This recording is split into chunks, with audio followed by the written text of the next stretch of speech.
Welcome back to the Strategic Veteran. I'm your host, Adam Peters. And when you've built your entire career on clear structures and predictable milestones, stepping out into the world of entrepreneurship or simply trying to decode the maze of civilian opportunities can feel like wandering into uncharted territory without a map. That's where Kim Woods comes in. With more than 2 decades entrenched in the world of franchising, Kim has made it her mission to help people turn ambition into action, guiding them through the sometimes messy, often exhilarating journey of business ownership.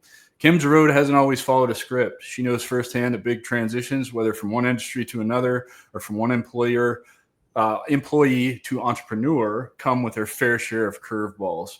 Her talent for building genuine relationships and her passion for seeing others succeed have made her a trusted mentor and connector in the franchise community. Now, as the franchise development director at Clear Pest Pros and a key leader with the New England Franchise Association, Kim brings both deep expertise and a refreshingly honest perspective. For veterans contemplating their next chapter, her approach isn't about forcing you to fit into a box. It's about helping you see the possibilities, leveraging your skills, and to create your own path forward. Today, Kim's pulling back on the curtain on what it really takes to find the right franchise fit, how to navigate uncertainty, and why authenticity might just be your most valuable asset. Kim, welcome to the show. Hi, thank you. Thanks for having me. I'm excited to be here. Yeah. First question for everybody. Where'd you grow up and what inspired you to join? So I grew up in Lowell, Massachusetts, and moved to New Hampshire my junior year of high school. So I felt a little lost, obviously, because that's not really when you want to move. And I don't know if you remember the Pam Smart situation, but that's the high school I ended up moving to. So she was like a student aide that did stuff with students and had the students kill her husband. I do and remember that's the that. school that I rolled up to. I'm like, what on earth, Mom? Why is this better than Lowell, Massachusetts? This is not better. And I joined the military right after my brother did. So my brother joined as a full-time Marine out of high school, and he was very passionate about that, and he wanted me to join the Marines. But instead, the Navy recruiter came, and I joined the Navy Reserves. I think that, the thought of doing something after high school, because I couldn't really afford college right away, was important to me. And it just seemed like the right fit. And, you dive right in and you show up at boot camp and scared shitless like everybody else and walking around until you can go pee because you got to take that drug test and walking in circles and petrified heel to toe, with other people. But, you get through it and it makes you who you are today. And I learned grit. I learned I have a lot of grit. Yeah. And I wouldn't have that without the Navy. What ended up being your job in the Navy? I was a personnelman. So I was a glorified secretary with a communications unit. So my unit was going to go to a lot of fun places, or could go to a lot of fun places. I got to wear the camo uniform. So that was fun. So I didn't have to run around in my other uniform. Was it the fucking weird blue ones?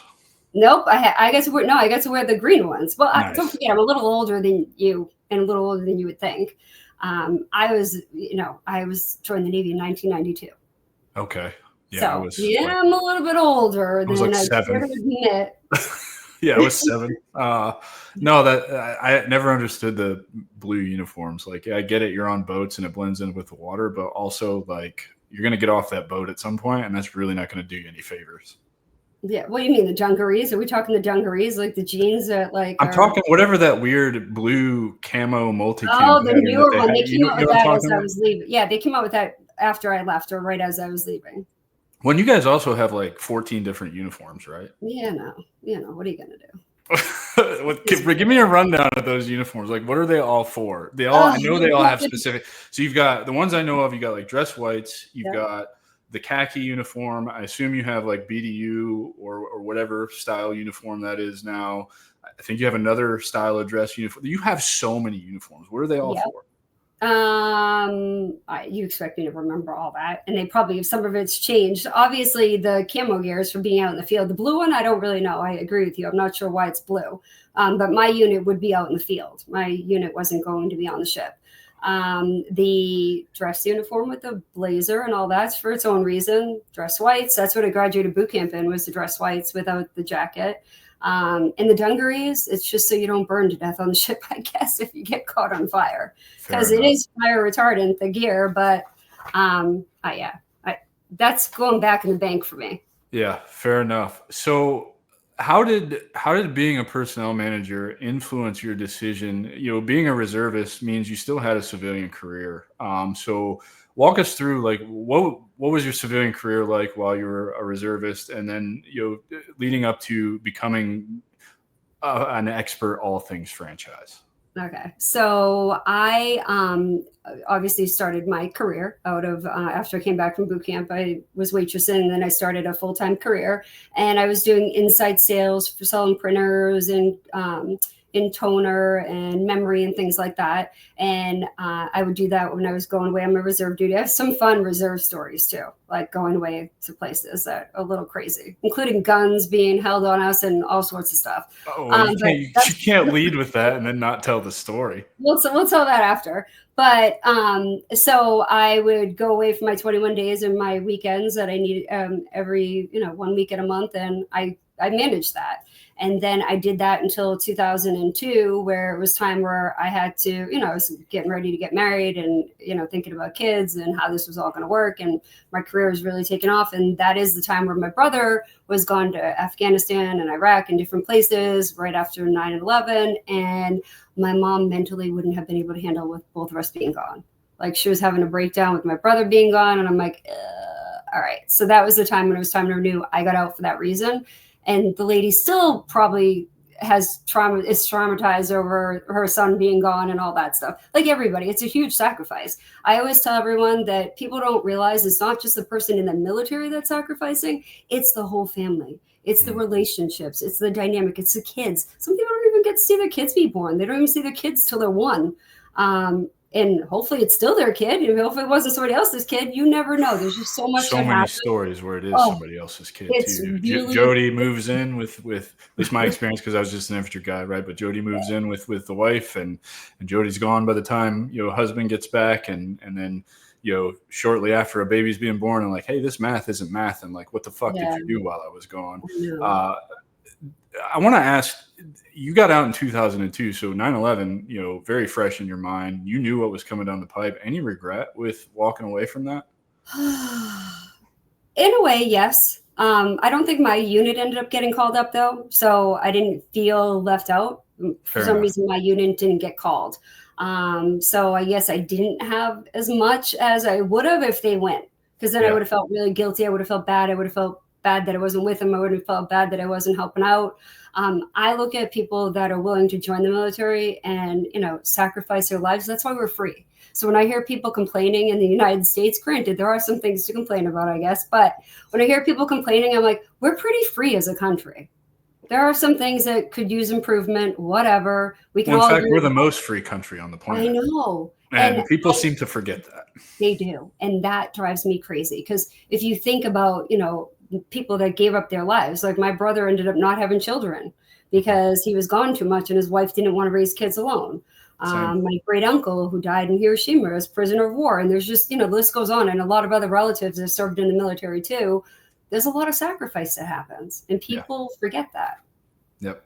100%. Anyway, so you decided what were you doing for that 10 years? Like, what was the progression of your career? Inside sales, I get it. It seems like everybody who gets out of the military at some point will do some kind of sales role. I don't fucking understand it.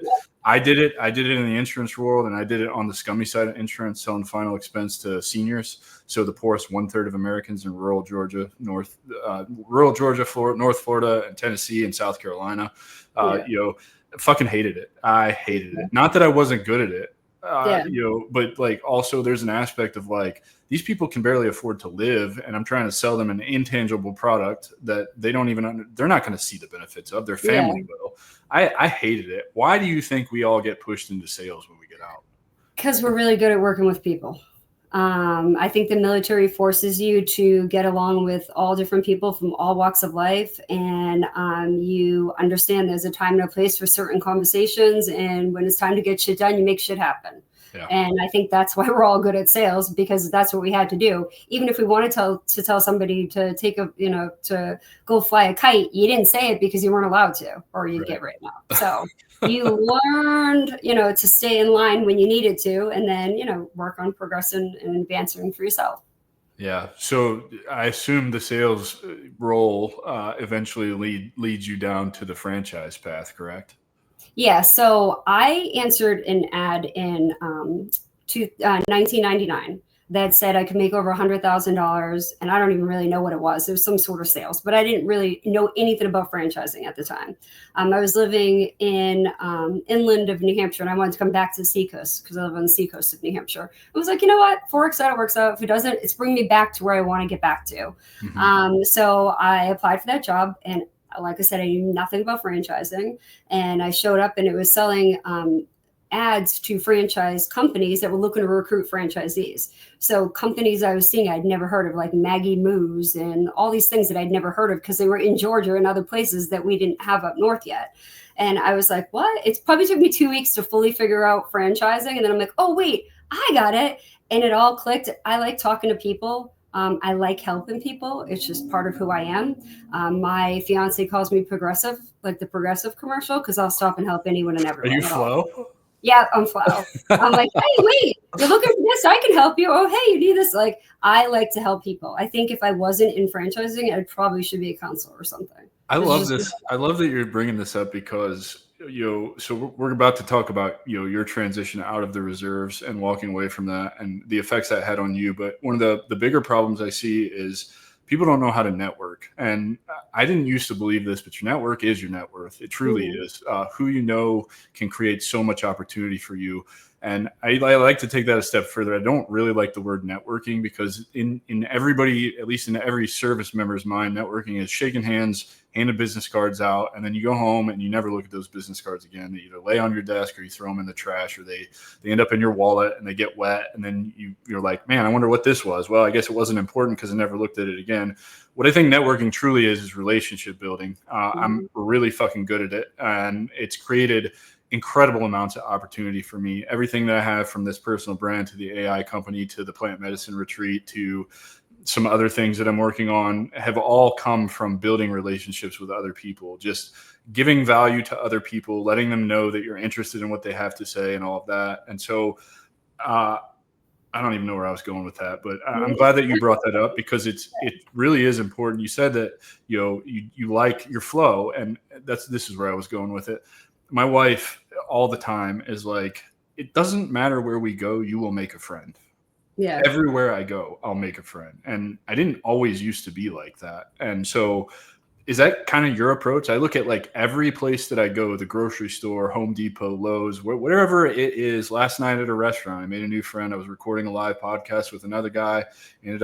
Somebody heard the conversation and then ended up making another friend and got, started another relationship with somebody. Do you look at your life the same way that I'm kind of describing right now? 100%. That's exactly what I am. I'm at the bar. I hear the people next to me mention something. I'm like, hey, and then we start talking. Or I was recently at a hotel lobby bar, and I was meeting a colleague in the franchising space, and somebody heard us talking about franchising, and they asked me about it. And next thing you know, the guy's like, I am not even ready to buy a business, but if I was, I would buy one from you because you are so passionate. I think if you believe in what you're doing, that resonates to people. So I'm not trying to sell anyone anything. At the end of the day, they have to want it, right? Yeah.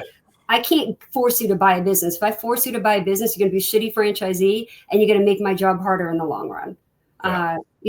I think people think, oh, well, we're paying a franchise fee and, you're making money off of us. The franchise fee that people pay to join a franchise is ultimately just to, for the training and for the team that's working behind the scenes, the legal team, the contracts, and all the, leading up to going to in-person training. There's a lot that goes in. There's weeks and months sometimes that, go into that. So, we're not making money. At least our company's not really making money off the franchise fee. It's going back into the brand. It's going back into the team. It's going back into growing. But when I left the military, I reflect back on my military experience now, and I should have taken more advantage of the opportunities that were afforded to me.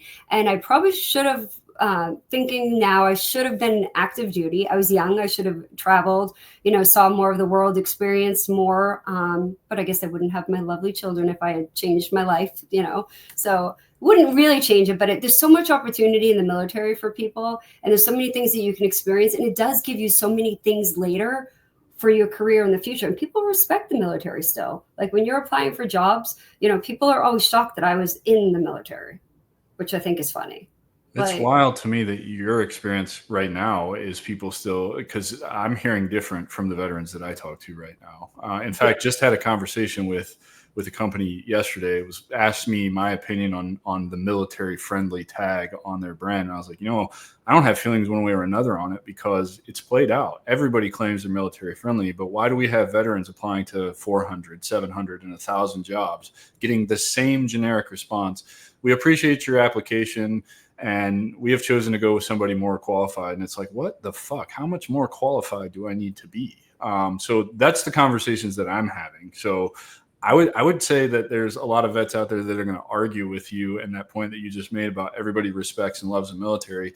The reason I'm an entrepreneur now, and the reason I went out on my own, is because nobody respected me. They didn't value my leadership when I did come in. I was trying to lead in rooms of people who didn't want to be led. yeah, And where mediocrity is the standard, and they're threatened because you're threatening mediocrity. You don't stand for mediocrity. So that's just my experience. And I'm not here to argue your experience, because I think your experience is also valid. I think it probably exists in pockets around. I mean, we're a big ass country, right? Like they're coast to coast. So who knows where all these, because I can't keep up with all the vets and where they're actually at and where they're applying to all this. That would be a nightmare for me. So maybe it is in pockets. Maybe the Northeast where you're at is much more veteran friendly. I know here in Florida, that's not true. They're very veteran friendly. I mean, a lot of the laws here in the state, I don't pay property taxes, which is great. Like, wow, very veteran friendly. what? Here. I get a $750 discount on mine. You don't have to pay any. That's me. I pay $91 in ad valorem tax, and my property taxes should be this year would have been $4,400. Wow. So yeah, now that's a perk. Yeah, well, I mean, it's a disabled veteran thing, so I don't think it's all veterans, but I know there's plenty of resource. I mean, Florida's the third largest veteran populated state in the nation, so second only to California and Texas. So I mean, and I know that Texas is a very veteran friendly state as well. So no, let's talk about what was it like for you when you did get out of the reserves. What is that transition like? So for me, it was easier because it was the reserves, right? It wasn't active duty. I think that's where it's harder for people. For me, it was easy because I just went back to my day job and, kept doing as I was doing. You're only half indoctrinated, right? Yeah. I did go to real boot camp, though, with everyone that was active duty. It wasn't like a half-assed boot camp. At least I did the full thing. Yeah. But, I found for my brother, watching my brother leave the Marines, so he was a Marine for 20 years, he had a hard time finding a job, like you're saying. But he also couldn't figure out how to translate his skills in the military to the civilian world. That's where I helped him out. So this is my advice to anyone who's looking for a job, is find the job that you're looking, like the job that you're applying for, and start adding that verbiage onto your resume, because you can make it fit. You have to, think a little bit outside the box, but the skills are fully transferable. You just have to have the right verbiage and then line it up to the jobs you're applying for. Simple to do, a little time consuming, obviously, because you got to change it for the different jobs. But people in the military have done so much. There's so many things that they have done that other people will never do. They just have to, spend the time to put it on paper. But that's my quick tip on how to translate it, is find the job that you're applying for, figure out what skills, even if it seems like it's a stretch, it's really not. It's super great advice, because what I'm seeing is a lot of vets, because of the TAP program, which is a terrible program. I'm not going to get on that soapbox in this episode because I beat that horse to death at this point. But TAP is all about use your education. Here's how you write a resume. You're a veteran. Everybody's going to want to hire you. Congratulations. You can make six figures. That's what success looks like. And so what that's creating, it's priming veterans to go apply to these high six-figure jobs because they think that they have earned, or they're a good fit for this. And my argument to that is, you eventually will be a good fit for this. So they're applying to whatever six-figure jobs they can find.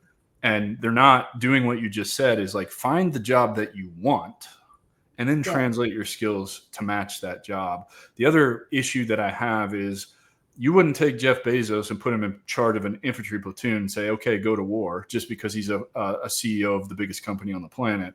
he's going to fail and he's going to get everybody killed, right? Same thing applies when you're coming out of the military, going to the corporate world. You don't understand how those systems and processes work that make that company run. So you can't be an effective leader. So you have to be willing to take, a chunk of time, 3, 6, 9, 12 months, take the step back, take a lesser position, but you're already positioned with the high leverage skills that you have to climb the ladder exponentially faster than your civilian peers. Do you agree with that?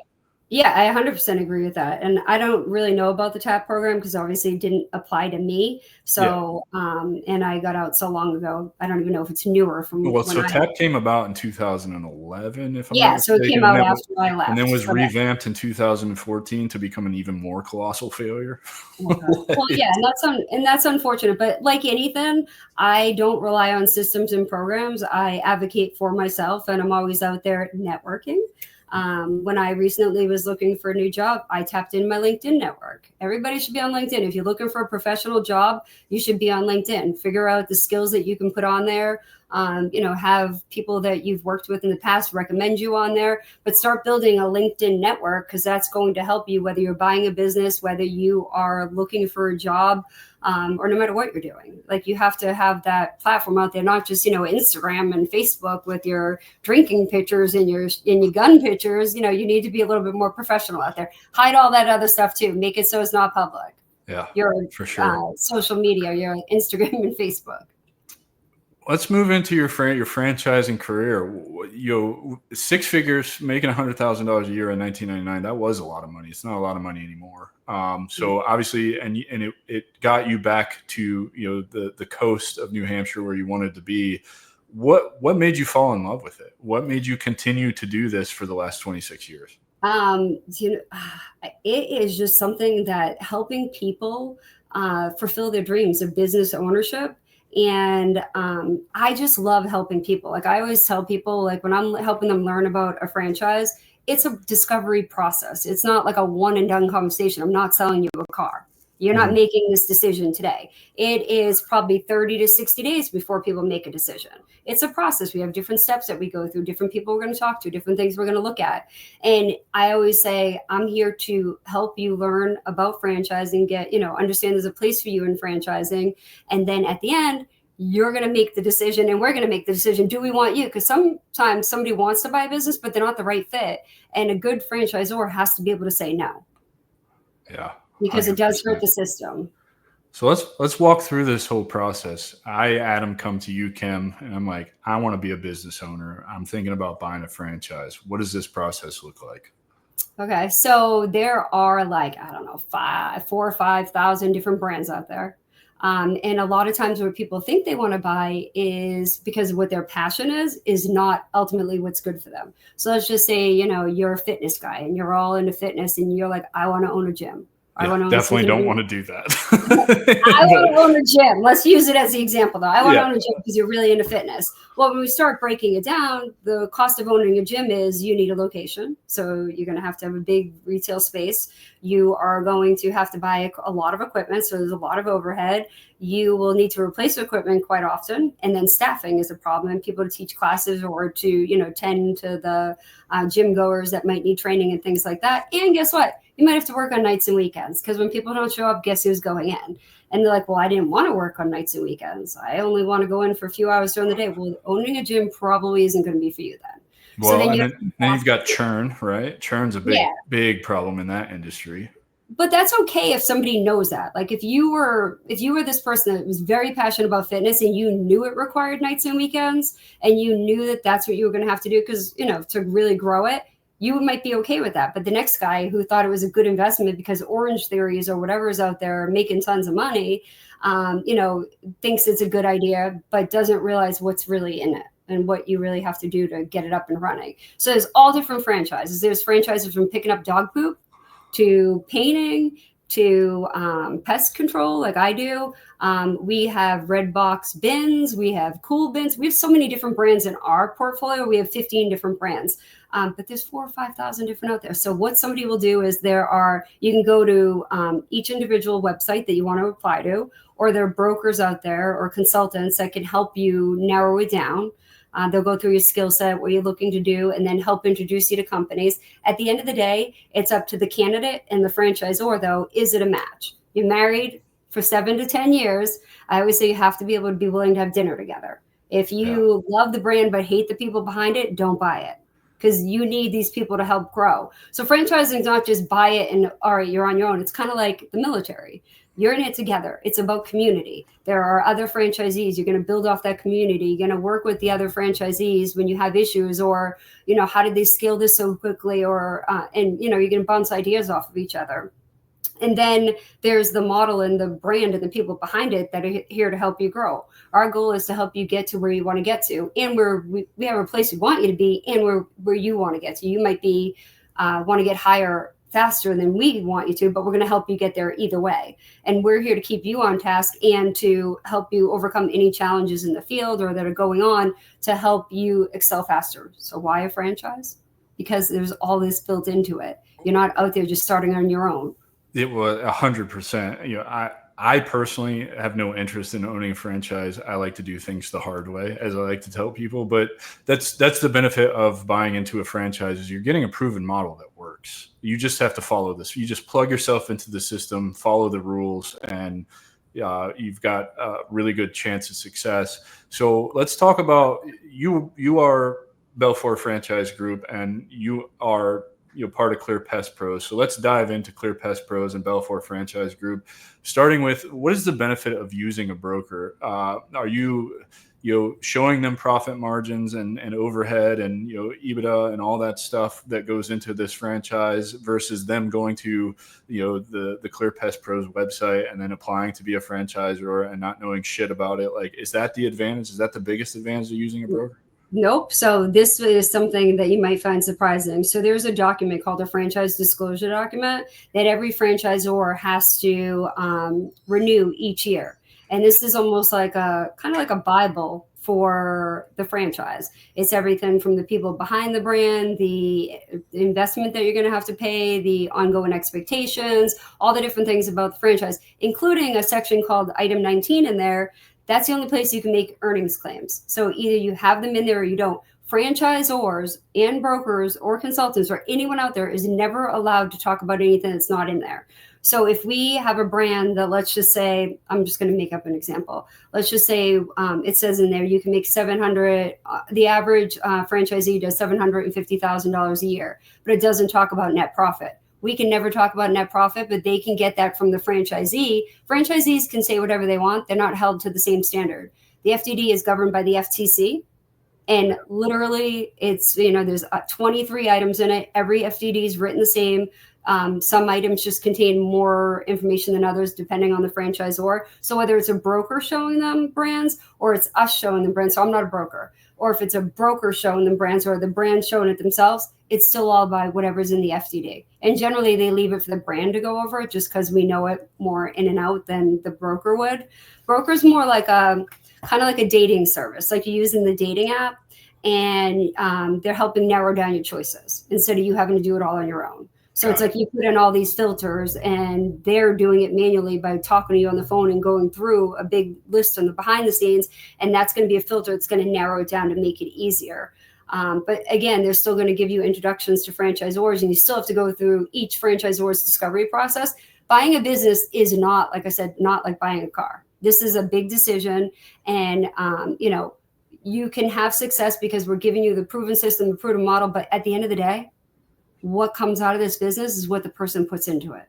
Mm-hmm. So if you buy a business and you just sit back and say, oh, well, I bought it and, it's supposed to grow, I don't know what the problem is. You have to have grit. You got to go out there and you got to make things happen. You got to go, get in the community, go knock on the doors, whatever it may be. You got to focus on your marketing. Make sure you spend money on marketing. A lot of franchisees, if they're not successful, it's because they didn't put the money in marketing, or they bought the business and did nothing to help it grow. They just sat back and waited. Yeah. And then every now and then that crap happens, like somebody's wife died or a child died, and then they don't give her crap anymore, which is fine. That's legitimate. You know what I mean? That's life. Yeah, that happens. And you can't predict that. So let's talk about Clear Pest Pros. How do you uniquely position veterans for success in the franchise world? So we always offer a discount off our franchise fee for veterans. So we are a full service pest control company, and we do residential and commercial. So obviously it's really easy for that salesy person from the military to fit into this role. And it's not even heavy sales, it's more consultative. Sometimes you have to go into like general pest control, we can sell over the phone and then go out and service it, which would be mice, cockroaches, ants, that kind of stuff. But when we get into bed bugs and maybe mosquitoes and termites, we have to go out and do, a quick inspection of the property, see, is there bed bugs in one room or, all the rooms, or what's going on in the home. Termite, is there any walls left, or what are we looking at? So we'll have to go out and do an inspection and then quote the service. So a lot of it is done over the phone. It's pretty simple, really easy to do, and it's recurring revenue. So people sign up for it, and we go out quarterly. Unless it's some of those bigger things that I said that require the inspection, you might go out more often. Like mosquitoes, you might go out every month in the height of the season. But so we offer a 20% discount for veterans off the franchise fee on all of our brands. But what's really cool right now is we are running specials because it was Veterans Month last month. We are running specials where we are extending that a little bit further. So we're offering heavier discounts across all of our brands. For Clear Pest Pros, when you buy one territory, you're almost getting like the second one for free based on the incentives that we're offering right now. But that only works if somebody can work them, right? If I'm getting somebody who's like, I can only work, a couple hours a day, 2 territories wouldn't make sense. I'm not trying to give somebody something they're not going to work and make money on, because that, again, hurts the franchise system at the end of the day and other franchisees. Right. And so you mentioned, I'm here in Florida. In my neighborhood, I see probably 5 different pest control companies a week in my neighborhood. So let's talk about competition and how do you help the new franchisees stand out amongst established competition in their territory? So through marketing, we're going to do marketing. We do offer a 4-month kickstart package. So when franchisees come on, we're going to handle all their marketing for the first 4 months to make sure that, their digital advertising is where it needs to be. Their Google business is set up the way it needs to be, passes a 90-point inspection and all that lovely stuff. Do some print promotional kind of stuff for them too. Our goal is to always work with the franchisee to help them be successful, but it is going to come down to a little bit of those grassroots efforts, making sure they call everyone they know and say that they own a business and be like, hey, I just bought a Clear Pest Pros. You may not be in the market right now, but you might know somebody who needs, our services. Please keep us in mind. Those little steps help people excel faster. And then just our brand and repetition. The biggest thing, though, is because we have 15 brands, we do a market domination day where our Clear Pest Pro franchisees can meet with our other franchisees of our other brands in the market.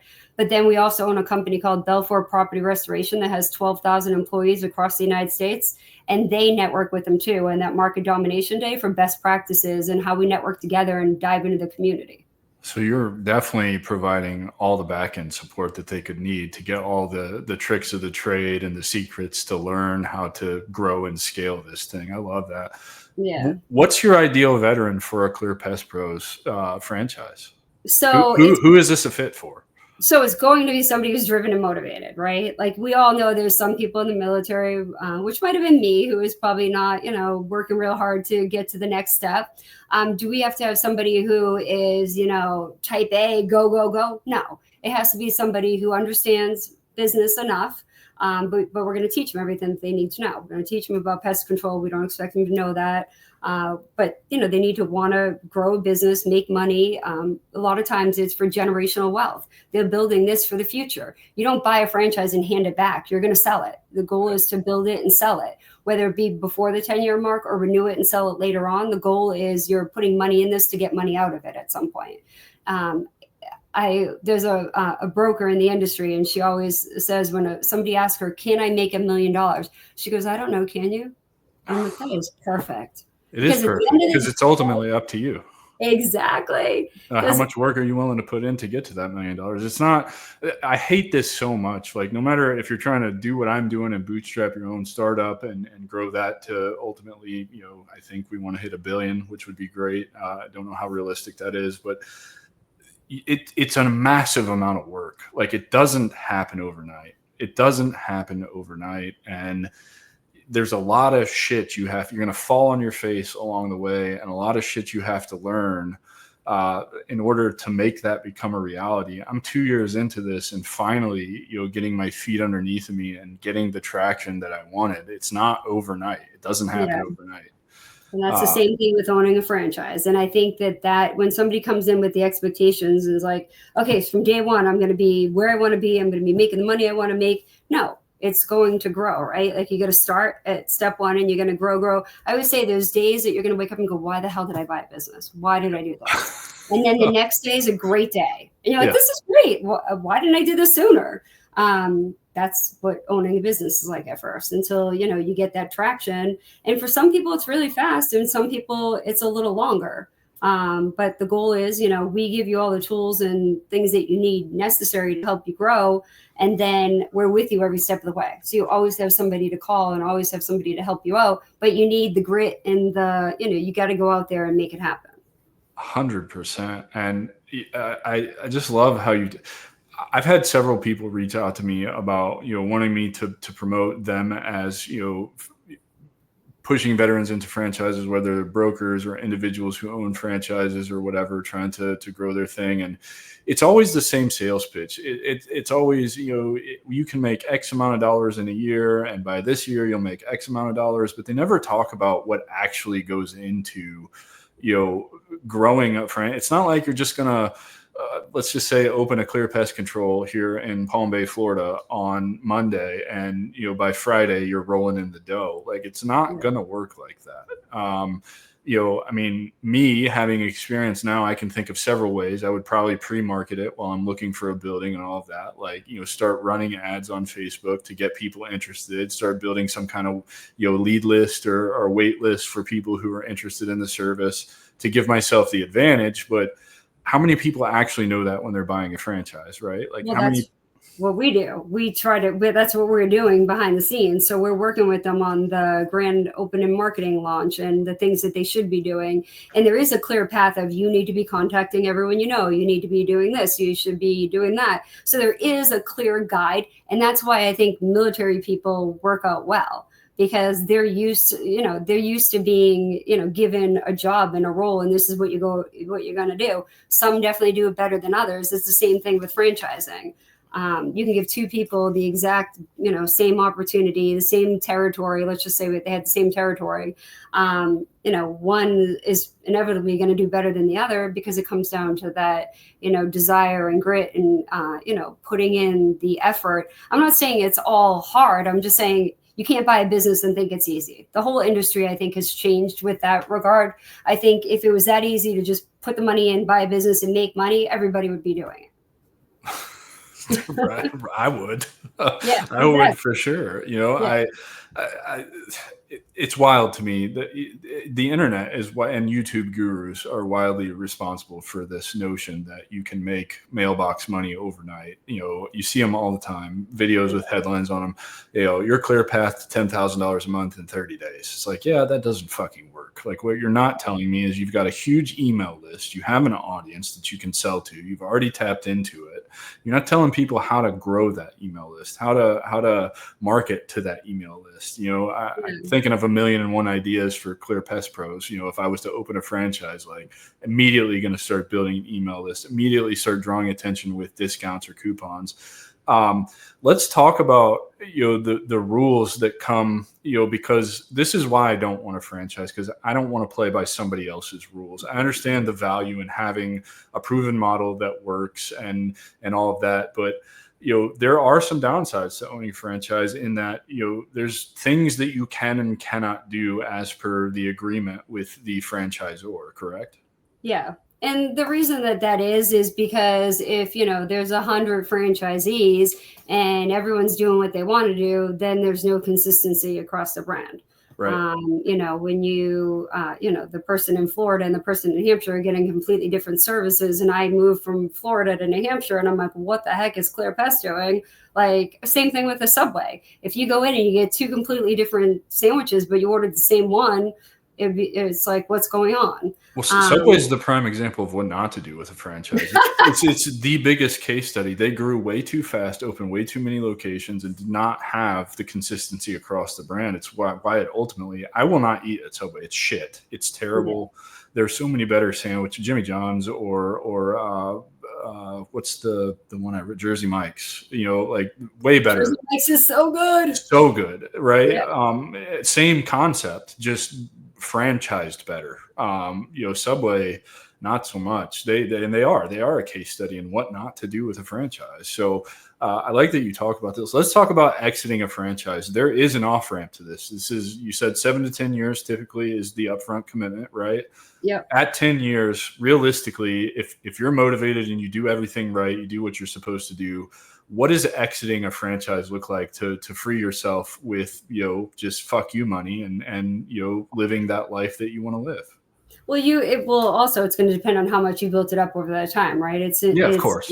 It's envisioning that you did what you needed to do to build it up. But the goal is you're thinking about it before the 10-year mark. If you know you want to sell it, you're going to think about it before that 10-year mark, and we can have that in mind at that point. No one just buys a franchise you shouldn't just buy a franchise and give it back, right? Unless something tragic happened and, you lost your shit and you're like, I can't do this anymore, or whatever. Or, you didn't have the expectations set clearly. I do really feel confident that the industry as a whole has changed their whole mindset about it, because gone are the days where you just sell, because at the end of the day it does hurt the brand and it hurts the system, but it also hurts other franchisees. So where I think franchisors are more apt to be like, okay, if this isn't working and you're not going to we're trying to help you get over the hump and get to where you need to get to, and try. Eventually we're like, okay, do you want to get out of this? Because if that person's next door to you and you're kicking butt and, they're getting a lot of phone calls and they're not doing anything in the market, legally, you still can't even work in their market because it's sold to them and protected by a contract. So the goal is to have active franchisees that are trying to grow the system at all times. We don't ever want anyone to exit. Anything that happens in terms of people exiting that's not by their choice, by the contract ending, you don't want to have to speak for that. But it does happen because life happens and it's unpredictable and things happen in life. But a franchisor goal is to try to make it as easy as possible, whether it's time to sell, whether you're renewing it, your kids can take over too. People with children, I might want to do a franchise for another 10 years, and then maybe my kids can take it over. I have a 20 and a 17-year-old. So that's kind of how that works. There's a lot of times they're buying it with the goal in mind that somebody else might run it, and they might still continue to own it, even though they're not running the day-to-day and making income off of it. Is there opportunity? Do you guys, let's just say with Clear Pest Pros, let's say I'm kicking ass 5, 6, 7 years in, and I come to you and I want another one and I want more territory. Do you help facilitate that? Yep. So we, people can buy more than one territory up front if it makes sense, right? Like territory can be big depending on where you are. We build them right now like 350 to 450 population, but we're willing to go a little bit bigger right now. But ultimately, I think at one point people would sell 5 territories, but you couldn't really work 5 territories in pest control with one van. Right. You are basically an order taker running around to 5 territories, and you're not doing yourself justice or the brand justice. So we try to do 1 to 3 max, but 3, you're going to have to start thinking about another van, pretty quickly after you're getting up and running, because you're going to be ready for it. Where if you bought, 1 or 2 territories, you're going to add the second van when you're busy 4 days a week, right? Then we're going to start talking about another van. That's how you're going to scale. So it's all about scaling. You're never going to, if you stay exactly where you are when you started, you're going to always have to add equipment or more vehicles to be able to service everybody. And that's ultimately what it is. All of our equipment's pretty much built into the van, other than like backpack sprayer and stuff like that. But most of it's built into the vans. But it's all about scalability and us helping you get there when you're ready for it. I don't want anyone to buy anything that they don't want to work. I don't want anyone to buy anything that they're not really committed to. I am just flat out honest about it. This is what it takes, and you need to want it, and we need to feel that you're a fit. And they love that, though. They love the, that I'm honest and I'm authentic, and I feel that they trust me. Like I see my candidates, so I do everything over Zoom or online. Yeah. So when I see somebody that I've been talking to for like 8 weeks, we're hugging. Like we've known each other forever. Like Right. we are hugging, like we are best friends. I was meeting a guy in Lowell, Massachusetts one time, one of my candidates, and he was down the block, like maybe a block and a half away. He had his head down. He was looking at something in his hands, and he had a bag, like a weird shopping bag. And he was meeting me for dinner, so I didn't get the bag thing, but I knew who he was right away. I didn't even see his face. I knew who he was based on his mannerisms, just the way he was like holding him. So, like, everything about him, I knew it was him. So I yelled his name, and it was him. That's how intimate this is. Goes back to the relationship building. Yes. Yeah, Yes. 100%. What are some of the other brands that you have underneath you? You said up to 15. Just to give the audience here an idea, as we wrap up here and I point people your way, what other opportunities are there? Pest control may not be for everybody. But you know what? You don't think it is, but definitely talk to me about it, because pest control has a lot more going on than people think about. And you don't even have to be the one that does the pest control part. You can just run the business and grow it and hire somebody to be the technician. But we have ducts, we have Enhance, which is cabinet refinishing. Ducts is the kitchen exhaust, like cleaning. We have red box bins, we have cool bins, 1-800 water damage, the plumbers, the list goes on. There's so many, we have so many different brands, but the goal is to find one that's going to fit for you. You're right. It might not be pest control, but it also might not be one of the brands that's a much higher investment. Right. Like cool bins is a way higher investment, but you're buying bins that people can actually have an office in. It's regulated temperature, but it has like a hardwood sort of floors, or probably not real hardwood, but a finished floor that looks like hardwood, and it has AC and heat in it, and you can put it on a job site somewhere, or you can put it anywhere. So we have really cool products, and just depending on the investment level, I think a lot of people coming out of the military fit more for home services out of the gate. And then move into something, with that much larger investment. We're not a big investment, like total investment on the high end, and not everyone's at the high end, including the full cost of a van for Clear Pest Pros is $233,680. That includes a $71,000 van, and you don't have to buy the van up front. You can buy it and make payments on it just like you do any other vehicle. So, and a lot of the other fees are, the high and the low. We always say every franchisor has to list the high and the low. Right. By law, to make sure somebody paid this amount and somebody paid this amount, just to have it all covered. Fair enough. How does anybody interested in working with you get in touch with you, Kim? So Kim.Woods at Bell, BEL, Fran, FRAN, group.com. So Kim at BELFRANgroup.com with 1 L. You could LinkedIn. I'm on LinkedIn. I love LinkedIn. I have like over 10,000 people I'm connected to because I love that networking. Are we connected? Yeah, we are. Oh, come on, seriously. I put my phone number on there, but there's way too many weirdos to put my phone number on. Don't do that. Don't do that. I made that mistake once. Don't do that. That's why I was like, wait, I'm not giving out my phone number, because next thing you know, there's going to be some weird text coming through. But do you have a website that people can go dive into this before they reach out to you with kind of an idea of the brands that you have and what they may be interested in, so that they can kind of do their own due diligence before they come and contact you? Yes, absolutely. So it's BELFOR, BELFOR Franchise Group.com, and that will get you to the main website that has all the different brands on it. And there is, actually we have a new one too that people might be interested in, which is just started franchising. It's called Helpful Heroes. It's for people that are firefighters and first responders typically.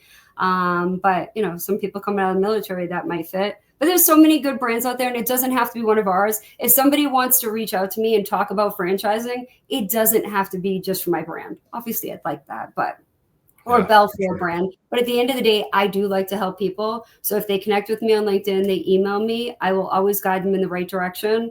Because at the end of the day, franchising is a very big community, but a very small community. Once you get in it, you never leave. Whether you are a franchisee, a franchisor, a supplier, a broker, consultant, you just seem to stay. Yeah, for sure. Kim, thank you so much for your time. Thanks for being here to do this and talk about franchising in a way that me personally, I've never heard anybody talk about it as passionately as you do, and kind of given just all the no bullshit, like this is what it actually takes. Like it's an upfront investment. You're going to work your ass off. It's not going to be sunshine and rainbows every day, but you can have success. So I really appreciate it. Thank you for being here. Ladies and gentlemen, Kim Woods from Clear Pest Pros and the BELFOR Franchise Group. Reach out to her if you're interested, and we'll see you next week with another awesome episode. Bye. Thanks for having me. Take care, everybody.